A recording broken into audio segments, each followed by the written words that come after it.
I can't move the way I used to, had to call the audible. I put in the work, no humble flex. And talk of the town, you see who next. They on checkers, I'm on chess. Had to hit up with the X. Xenhouse. This is the Xenhouse podcast. Yes. We're here, it's episode 50. 50. 50. Special episode. It's a special episode for us. No, it's not 5-0. Yeah, 5-0. 5-0 with the 5-0. You didn't see that, did you? Yo. We didn't even think I see you, G. I see you. It's your boy, Xenhouse. It's your boy, A. Joe. And Ross B. Today we got a special guest, 5-0. All right? 5-0. He's been a police officer since 1988. Damn! What were you doing in 88? That means I came out the womb. I'm born in 89, so you figure it out. He's been doing this longer than I've been alive. Facts. And I was just born 1 year in. 1 year in. He's been a leader in the community. You'll see him out and about, solving stuff. Not doing burpees, though. You don't like burpees. Not working out, but it's the one and only Chief Shaw. He's the Chief of Stamford. Welcome to Chief Shaw. Welcome. Thank you. Thank you for having me. So, Chiefs, talk to us. We looked you up. You're not the only one that looked some people up. Right? You got some detectives over here. I did my research. We did some research. We did some research on you.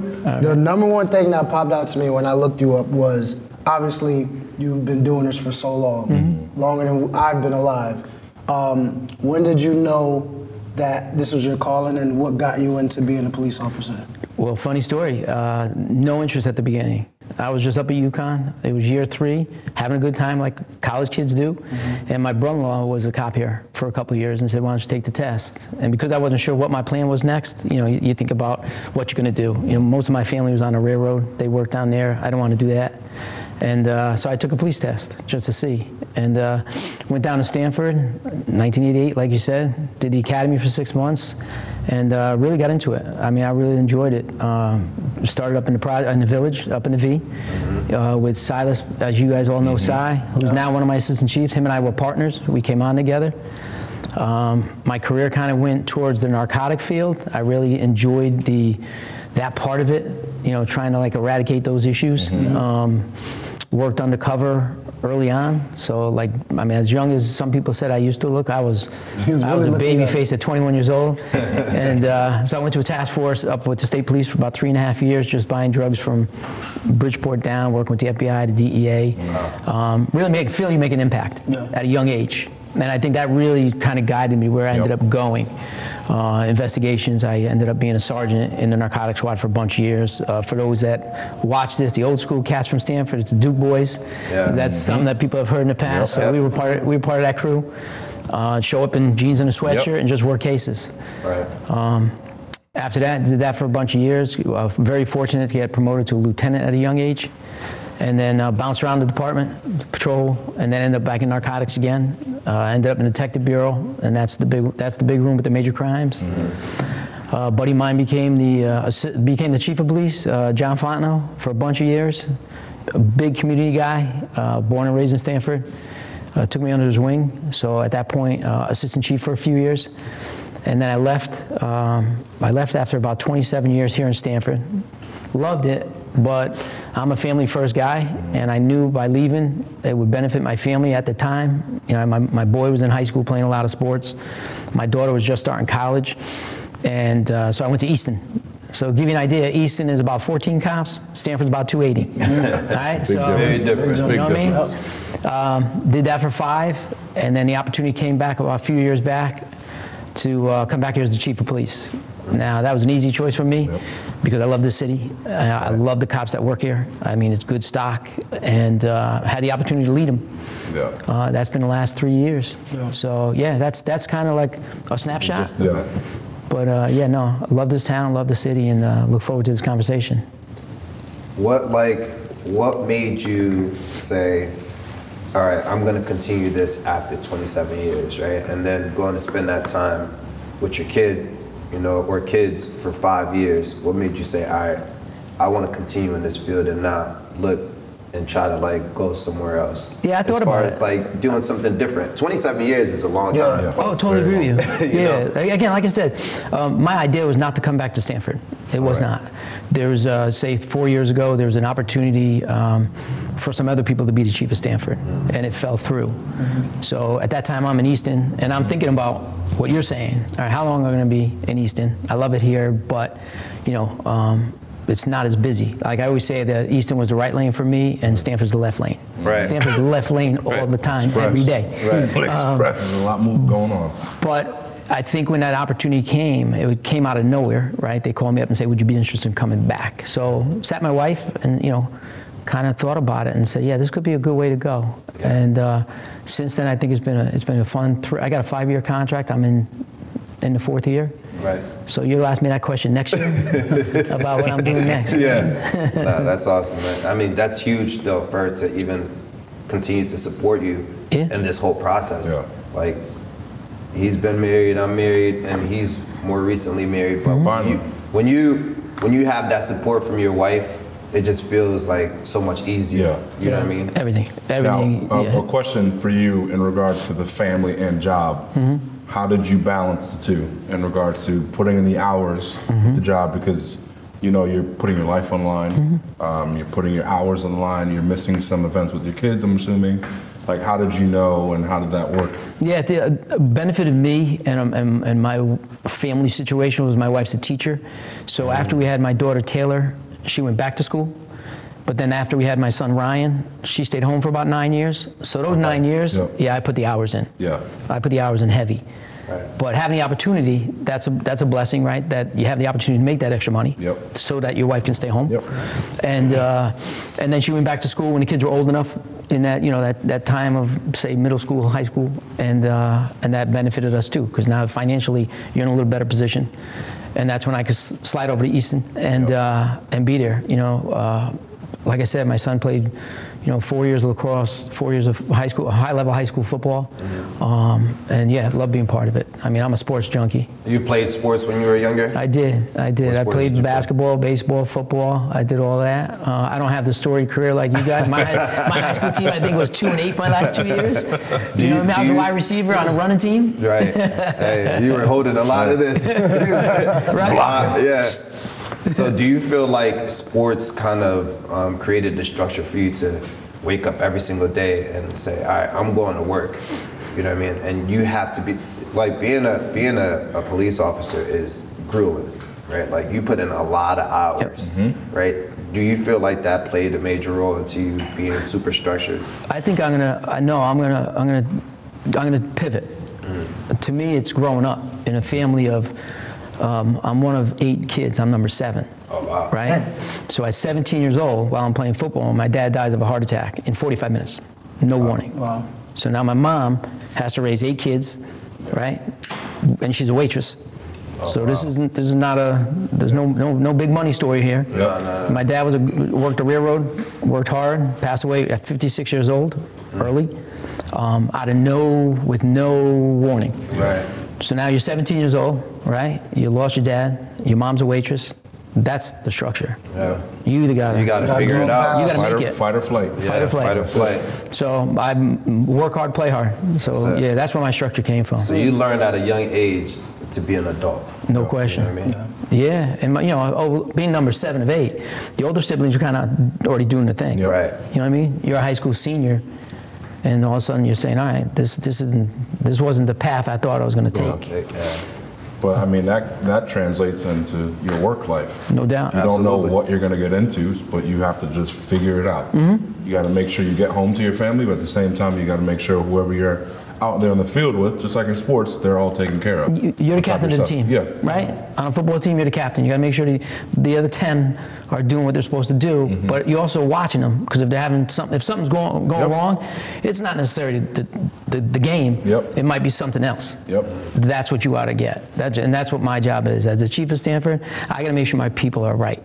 Not necessarily just fit, not just lifting and running, but right from the neck up too. Yeah.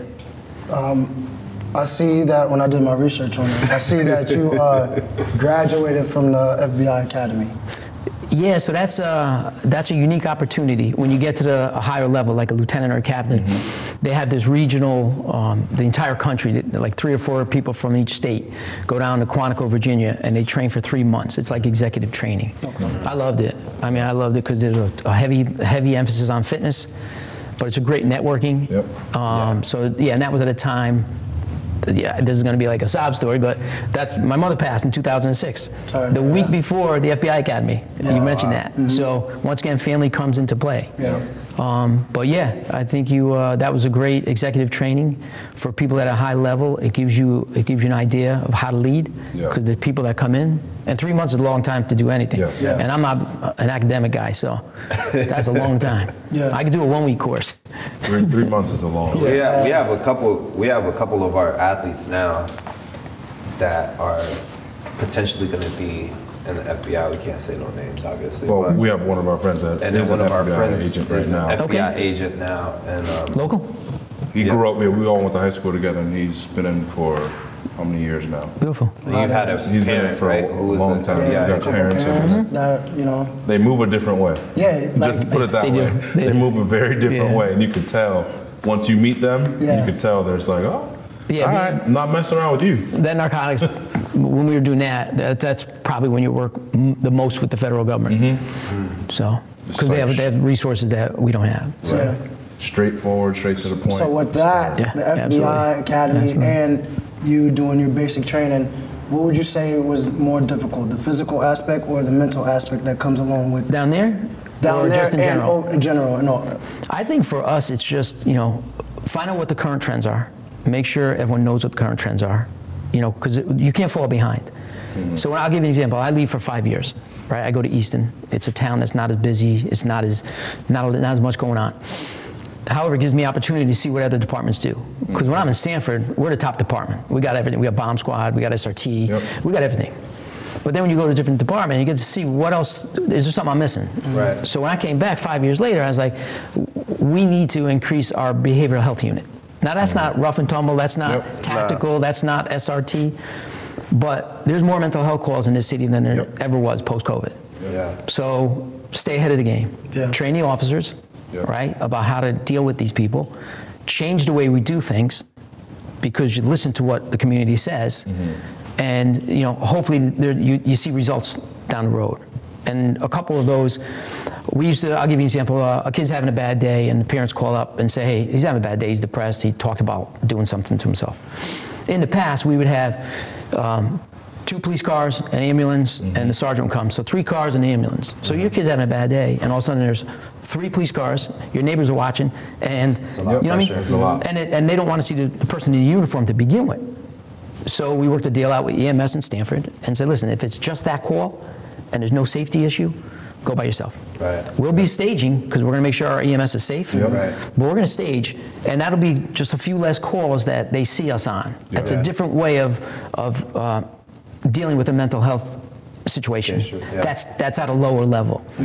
That turned out to be like a 20% reduction on us going to those calls. So to me, you see it, stay on top of what the current trends are, right, and make sure that you're doing it right. Because that was a huge thing, now that you're mentioning that was a huge thing like a few years ago where, you had police officers going to these calls and... with aggression. I don't think, maybe not, but like when you see the police officer, like you said, right, like the... amps it up. Yeah, they're kind of like... No, I'm saying they felt like it was aggression because it's like these cops come in and you just see them and you think, oh. But what's good now, there's de-escalation training, right? There's things like that. So now the officer takes his time. Don't forget, if there's weapons involved, we're there. Because we're not going to let EMS get. So it depends on the type of call, but just being able to triage it, just different. So now we have a behavioral health unit, so we have a sergeant, an officer. We've got a ton of grant money because we were one of the first cities to do it. So now we're able to like kind of blow that up into something better. So now we follow up on all the calls. So if someone has a bad day and they go to the hospital, the next day I can send a BH unit to follow up with the family. That's great. Opiate response. Someone has an overdose, now we have an opiate response team. So we go to the family, give them resources, tell them what we can do. And I think in the past you didn't do that. And the community, the current trends, that's what's important about staying on top of the trends. What are your thoughts on, I guess this is a community thing in regards to, people have that that stigma that police officers get, like, this is getting in depth, but no, it's okay. trigger happy or power strong. Sure. Like, what are your thoughts on that? Well, I think that's my sergeant lieutenant's jobs, right? And we watch it. Yep. So if there's complaints coming in, I'll give you an example. In a year, if there's a brutality case, right? Not a word, brutality is up here, right?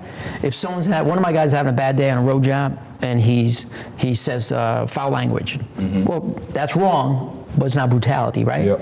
So I look at it annually, monthly, daily, and say, all right, I don't have any brutality cases, right? The city's not paying out for an officer doing something wrong. So that's a good sign for us, right? So the big stuff's gone. Now I got to go down to the next level, to your point. So we just continue to train. We put people in real life situations. A lot of our training is more than what others do. I just got a federal grant, this I love, $250,000 grant for technology. I can do anything I want with it. We bought 6 of those virtual reality, the VRs. So we're going to be able to put our officers in situations, real life. So the 4 of us, active shooter is a perfect example, right? If something happens in a school, active shooter, right? First 4 go in, that's the new rule. Because in the past, they waited outside. That won't happen in Stamford. We have a robust SRT team. We got tools. We're going in. And we train. And we playing around in our public schools. And we train for it, right? So that being said, you have all the tools. You let the Board of Ed know that. And so people won't be shocked when they see us come in. But with these goggles, we haven't gotten them yet, but they will be the first in the state again, staying on top of the trends. We'll be able to put our officers with these goggles on, and they'll think they're in Stamford High School. We'll be able to videotape Stanford High School. That's all happening in downtown at the new office? At the PD. And when it happens, I'll invite you guys to do a test run. I'll definitely do it. But we're not there yet, but we just got this grant money to do that. And to your point about trigger happy, about all the things that people hear, you don't hear about that in Stamford, thank God, knock on wood. But because we train so much, I'm not saying it's never going to happen. Right. I have 280 officers, but it's our job to make sure it doesn't happen, and that's through training. That's through continual training.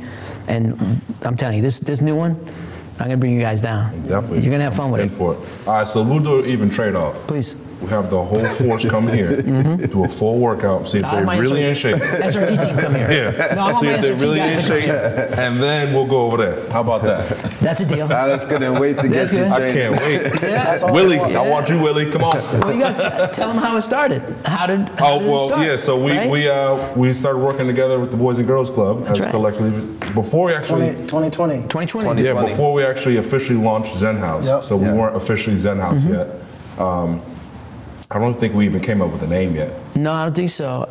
It was those Wednesday workouts with the chief. the Wednesday workouts at Leonley Park. So we worked with the kids in the community. We kind of joined with you guys, and it was a great time. We actually need to make something like that grow even more. We did it last summer. It's good. And the other part of it is we have the kids come back in December for an academic check. That's great. So we do a nice workout in the summertime, but then we also kind of stay with them, and that'll be in December. I think that's the biggest thing, though. Like, we have a bunch of things that we're kind of setting up for, like public schools in Stamford, and we're gonna hopefully launch the fundraiser in 24.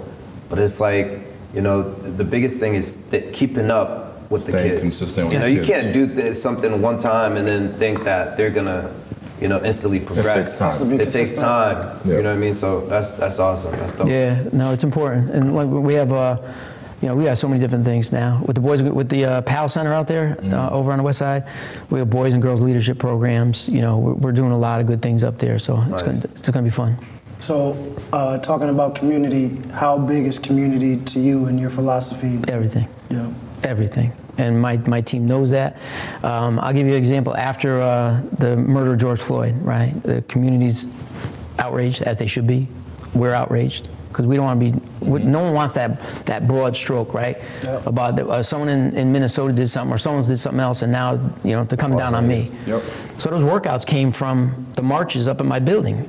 I met with the leaders of the marches and said, hey, you keep saying we want to, no one listens to us. I said, I'm listening. Let's grow together. And that's how it all came about, to have people come, bring some kids, let's talk. And one of the kids said, hey, cops drive by with their windows closed and they don't even look at us. Right. So we changed it. we instituted a new program. Yep. We called in our code term, it's a 98 PI. It means public interaction.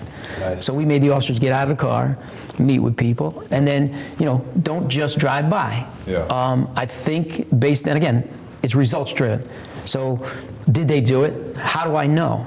I know because I've got state reps call me. I got neighborhood coalitions call me. I got associations saying, hey, it's nice to see your guys out there more. Yeah. Your gals out there more. So I think you got to listen, but you also have to have the results of what people are asking. Absolutely. So as far when you say community policing, check out I'll look in the camera, Facebook, Stamford Police. Follow us. Yep. Because we're doing some good stuff. Yeah, we're doing good stuff out there. I could tell you week after week there's something new. Everything. We're talking about doing the dodgeball thing, you know, with the police. We've done so many things up that Palestine. We just fed last night. We fed 300 families right around that community with a bunch of other agencies that are supporting us. It's good stuff. Nice. So yeah, community policing is big. I have a community outreach team, and when I came here, it probably had maybe 10, 12 guys. Now there's about 30. So we go to, when people ask for something, we're usually there. Right. So yeah, and I think this PAL building, I keep bringing it up because I think not many departments would have been offered that building post-Floyd during COVID, right? So the building's closed, they're looking for someone to fill it. And the people that run at Beacon Properties came to us and said, hey, would you guys be interested in running this? Now, why would they ask the police department, not somebody else, right? They asked the police department because the relationship we've had with them for the last 25 years. So it wasn't like it wasn't a cold call. Right. You know, I'm sitting here because I got to know you guys a couple years ago. Right. So yeah, no. It's huge. Yeah. That's how it works. And lastly, we just finished building out a regional police academy. So you would say, well, why are you bringing that up?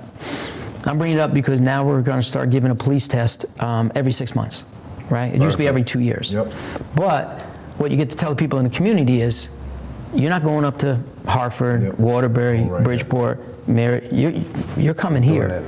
So you can take a job as a police officer and come to my building for 6 months and get trained there. Right. You know what I mean? So it's a Monday through Friday job. It doesn't take you, it doesn't hurt you that much. Commute. That's right. To get over there and come back. As we talked about, traffic going north. Well, I was actually before we started Xenhouse, Ross and I were gonna join the fire department, and before that I was thinking about doing. See, look what I do now. Yeah. So, right, but man, before that, all right, all good for the fire department. Before that, I was actually planning on being. Candidates. I was gonna plan on joining the police force. Yeah. I graduated Temple with a criminal justice degree, so I actually originally wanted to be a Secret Service agent. We had a couple people start in Stamford, and one's a retired Secret Service and one is Secret Service. Really? They made that jump. I was lucky enough to do a kind of a shadowing with my, I don't want to bring up my college time, my ex-girlfriend, her father-in-law was in the Secret Service. So I did some, it's life. We'll edit that. I'm married now. Yeah. I'm married now. We'll edit that. 3 kids, beautiful wife. I'm not worried about that. But this was a part of the process, so I did kind of a shadowing with him, and I got to talk to him about certain things and be a part of certain things. And that lifestyle, I thought it was, Secret Service, I want to do that, seems fun. But they got a lot of travel too. Yeah, a lot of travel, and you're in the bubble. You don't get to get married until you're like 60. Yeah. So it's like, I was like, do I want to do this? That's tough. That's the thing about the federal, the federal agencies that deal with law enforcement. There's a lot of travel. There's a lot of movement. Yep. And that's the thing about being in a city our size, we have everything to offer, right? That some of the surrounding towns don't have to offer. Yeah. Some people don't want it. Right? Not everybody wants to be in the mix. But when you have your own, we have a K9, you have a K9 opportunity, you got a Marine division, you want to be on the boats, motorcycles, bomb squad. We're one of the only ones, there's only 4 in the state, bomb squads, and we're a standalone unit in Stamford, right? So we're like a regional asset for Fairfield County. Nice. Our SRT team, it's about 20 guys, and when I tell you, I can brag about them. Because when they do regional, they'll do this Connecticut SWAT challenge. So you get like 50 teams out there that all train. They came in second, right? And that's a 3-day competition. They're monsters. They went down to Orlando for an international. Wait, they went to Army Rangers, and they do it full time. Okay, nice. All right. Stanford could be in what they then we go down to Orlando just last week, and do the international one. And out of the top 50 teams internationally, I think they came in like 17th or 18th. Nice. Top 20. That's nice for the community to know. Right, That Stanford, Stanford. they're legit. They're not messing So, around. I mean, talking about that. Sure. How did you feel about I don't know who it was, but you got to be a clown that jumped off of the 95. the 95 over here by the You got to train put that station. clip in after Oh, this. yeah. I was surprised. Wait. The way he. We caught him. He was moving that on. Come on. Hey, I'm a competitive person. Yeah, he got caught. That man jumped That and is got insane. up. Yeah, He that's crazy. landed and got up. I'm like, his Elastic, knees, yo, his elastic. knees, crazy. Yeah. I'll give you one just last week. We had this Marine vet who barricaded himself up in North Stamford. 7 hours. We had him about 6 weeks earlier. So think about the resources for something like that. We had the hostage negotiation team out there. We had fire, EMS. We had everyone out there. But thinking outside the box, the officers that were working that day, they called his team because he was in the Marine Corps, and he was going through some of those post-war problems. And he made some threats. So at that point, there's going to be an arrest. Sometimes it's just somebody who needs assistance. Sometimes they're going to get arrested.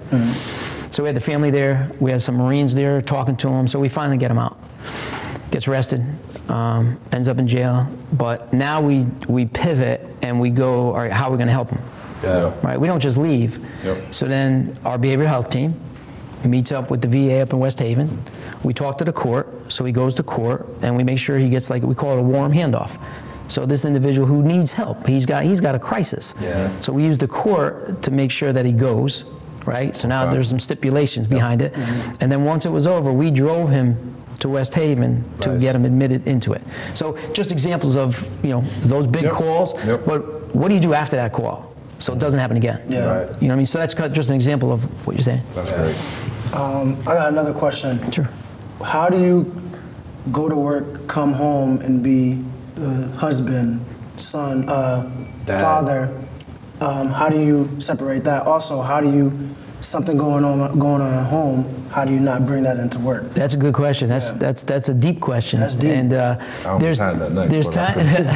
Yeah, he's trying to take it. Take Take your shot. Yeah, I see what you're trying to do. That one. No, but really, there's times that you can't, right? There's times that it's just there's a lot going on. I say it's my 4-mile run, right? A couple times a week. I hate running. I'm not a fan of it, but that 4 miles clears my head. My phone's usually down. I mean, I'm always on call for something big, but if I see it on the phone and I'm like, I just go wait, that's important for me. The fitness part of it, just I've always grew up that way. So I think that's part of it, but also having that family relationship, having a wife that's been with me for 30 plus years, so she knows when she's going for that run. You know what I mean? Like, you need to go. You need She'll to go tell for a you. run and make it 6. Don't make it 4. But yeah, and then there's times that something going on in your family, and I think that's what we talked about earlier. Being a captain of your football team, knowing your team. Right? There's times I go into work and Chief Red and Chief Conklin, we meet every day, and they see it, and they'll come by and you good? Yeah. You good? Right. So you gotta have that. You gotta have you three are me, Chief Conklin, and Chief Red. Daily. You know when someone's having a bad day, right? You know when the kid stayed up too late or colicky, or I've been through all that. You're in a different phase, with the bags under the eyes, but and it's everything. stress. So I think having a support system's huge, and it doesn't have to be just your wife, right? You got to be okay to talk to other people. Yeah, absolutely. So yeah, I think that's what helps me. I think we do a good job with that. We're pretty much the same people every day when we walk in, but there's times where you can tell. That's what I mean. Yeah. And it's important though. Yeah. And that's what happens when, so what I ask my sergeants to do, right? So a lineup has, say, 20 people in it and 3 sergeants. So when they break out into the west side, south end, north end, each sergeant in charge of 3 or 4 people, right? You want to make sure you know your people. No, same as you, right? We're all humans. These guys that put on a uniform, guys and gals, when they take it off, they're your neighbors, right? Absolutely. They're your cousins. They're your coach. They're on the sidelines watching their kid play just like you are. You know what I mean? So we know the responsibility's heavy, but there's also that human aspect, where I think people are starting to realize a lot more. Yeah. It's that time. It's that time? We got questions. We got questions. Interrogation. I'm just gotta pull it out. That light's bright. Gotcha now. I feel like I'm in my. All right, let's get the seats up now. Yeah, I feel like I'm in my building. You can go back in time to give your 18-year-old self one piece of advice.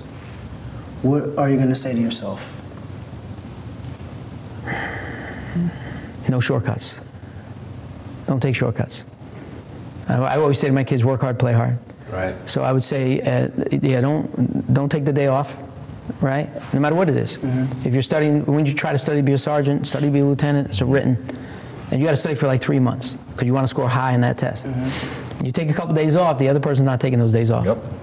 So I would say, to me, don't take any shortcuts. And you feel like you took shortcuts as a... Absolutely. In college I did. Yeah, I wasn't the best student. And it wasn't until I started honing in what I really wanted that I put all that extra effort in. Yeah. You know what I mean? Yeah. Yeah. So I would say that. Yeah. Next question. What is a common myth that people think about your job? A common myth. Yeah. I think when people see things outside of Stamford, right, they'll say that must happen here. So whether it's those highlight TVs, national stories, sometimes you get painted with that brush. So I think that would be the myth, is that, wherever you are, learn what your department does. Learn what, like, our police department does, what our fire department does, not just police, what our city does. Don't just paint the broad brush. So I think the myth is that people they're quick to have an opinion on something that may not happen here. That's how media is. Right. Oh, I'm aware. Yeah. Yeah. So you have people trying to be police officers in Stamford. What's some traits you look for and some traits that are automatically no? Well, automatic no is we have a very rigid system to get in, right? We do psychological testing, we do polygraph testing, so they get weeded out on their own. Okay. But if it's trying to decide who, we do neighborhood canvases. I love a family that has good stock, right? So if I talk to parents and I see the parents and they're hardworking people, there's a really good chance that their kid might be a really, a hard worker as well. So I think those are some of the traits. But the elimination, they usually eliminate themselves based on their past experiences. Okay. But we also do time and distance. So if someone had some problems when they were younger, and it's, they're 21 years old, I'll tell them come back at 23 and just show me something for 2 years. Yeah. It's like similar to coaches recruiting. Yeah. Sure. Athletes. You have to see progress. Yeah. And if I'm recruiting you as a freshman and then junior year you're still the same person, I gotta move on, buddy. That happened to Kamara for the Saints. I think he got in trouble, and I believe Saban. No, he ended up going to Alabama. He was at Tennessee. He was at Tennessee. So I think either Saban or Debo, one of those schools, told him, "We'll holler at you in a couple of years," and he wasn't trying to wait, so he ended up going to where he went. Yeah. So sometimes you have that, but sometimes. Well, I got officers who's made mistakes. Not to the point where I'm going to fire them, but they'll want to go somewhere. They want to be put in a specialty unit. They want to be part of something more than what they're doing. And if it was too soon, I'm saying, you'll have that chance, but you got to show us a little bit more. Yeah. Right. Yeah. In the work. What's the most memorable moment of your career so far?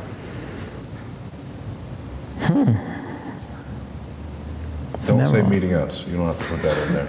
That was second. That was second. There's a tie there. I think the thing that jumps out at me was I saved the guy from jumping off 22 Clinton years and years and years and years ago. But because I wasn't ready for that question, that just be the first thing that popped in my mind. He was going to jump, and he 22 Clinton. That's right over by Clinton in Maine. Yeah, it's the senior center on the right. Yep. There's a guy. There was a guy who was like hanging off, sitting off the column, thinking about jumping, and I was fortunate to be the guy to snuck him, drag him back. That's what just pops in my mind. So did you spoke to him and you? No. He was ready to go. So somebody else distracted him, and I snuck up behind him and just got to get in his sweatshirt and yank him back. Yeah, I just saw a short clip. It wasn't super short, but I saw a clip of an officer in the city who was just like a street cop. I'm not sure how. Was that on the bridge? Yeah. Remember, we cried afterwards, right? He lost it. Yeah. like So he lost it. was gonna. No, he was was talking to the guy, somebody. right? Yeah. And he was just like trying to keep his cool. Like he was just like, hey, you know, it's all gonna be okay. Like I'm gonna be here with you. And as soon as they saved the guy, he just like emotionally, he just couldn't. Sure. You know. And also, that reminded me. I saw another clip, right, of a police officer who pulled over two people. One of the guy who was driving, he was speeding, right? I believe it was through the Bronx. He pulled him over. His blood alcohol level was like through the roof, and this guy has been pulled over multiple times. Sure. So the cop was like, "Hey, like, you know, you're way over the limit, right? I think you should let your girlfriend drive." And the cop was just like, "I'm not gonna give you a ticket. I'm not gonna give you anything, right? Just let her drive, and you guys will make it home safe." An hour later, he gets a phone call. No, he gets to the scene. He gets to the scene. Oh, I know what you're talking about. Yeah, and Fatality. fatality. He wasn't over the blood alcohol because you would get arrested. No, he was just speeding. He was just He was speeding. Yeah. but they were drinking as well, right? No, I don't think they were drinking. I think it was just speeding. Yeah, I It was don't the know first that. I date. don't know that one. But I tell you, that's the hardest thing. Yeah. Is to give someone a break, right? And- And right. then And then find they out, abuse it. right? Yeah. It backfires on you. Right. So that's what I was gonna ask you is, right, like emotionally, how do you, you know, we've had a lot of Fatals. fatals Sure. in Stamford. Like, how do you like deal with something like that, right? Like you said, hey, I'm gonna give you a pass. Right. Take it easy. Take your time. Next thing you know. Yeah, no, accident. that's it. I mean, I think when it comes to that, especially because it's such it happens too frequently, right? You read the news, and not just in Stamford, on the highway going the wrong way.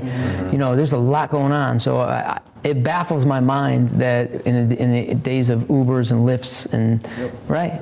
I mean, you're going out. We got train services. We got everything here. Just find that wingman, or don't put yourself behind that. Designated driver. Yeah. So I think it's again education, Yeah. right? But we grew up like when you were in college, you didn't have an opportunity for an Uber. Now you do. Right. So my kids Uber everywhere, and I know because my bank account shows it. Oh boy, We kids. gotta get them off that Yeah, account. that's right. I do. What's your biggest fear, if you have any? Oh, I do. I don't like snakes, and I don't like loose teeth. That's my fear. I've seen so many homicide scenes, but man, my kids had loose teeth. I don't like those. Yeah, But I could say fear of failure and all that, but no. that's part of the process. Yeah. Yeah. Last question. Yeah. When it's all said and done, Chief Shaw, how do you want to be remembered in the community in Stamford? Left it better than when I got here. That's Vasai and I and Richie, the other two chiefs. We always sit down like every day or the weekly, and we have that conversation. And we say, listen, we don't have an agenda. We don't have a favorite son. We have a vision of leaving this place better. So if I leave here next year and the PAL building is flourishing and that community is thriving, if my academy is with a bunch of local Stamford people, then people are going to remember me saying, "Oh, it's better than it was," right? So, I would say those are probably the most important things for me. Nice. I like that. That's dope. We appreciate you coming, taking the time.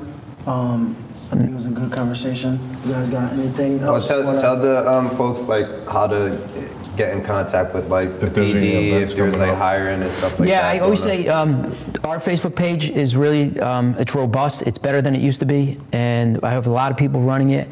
There's a lot of stuff that we put out there. We're doing a food drive December 2nd outside of our building, 10 to 2. So that'll be on it, and we'll remind people of that. Yeah, so just follow our social media, and if you ever need anything, if you need something from the Chief of Police in Stamford, these guys know how to get me. But my email's on the city website. So surrounded by a lot of good people, and I appreciate having the opportunity to come here today. Thank you for your time. Thank you. Thank you. Episode 50. 5-0 with the 5-0. Good stuff. Xenhouse, yeah. Xenhouse, yeah.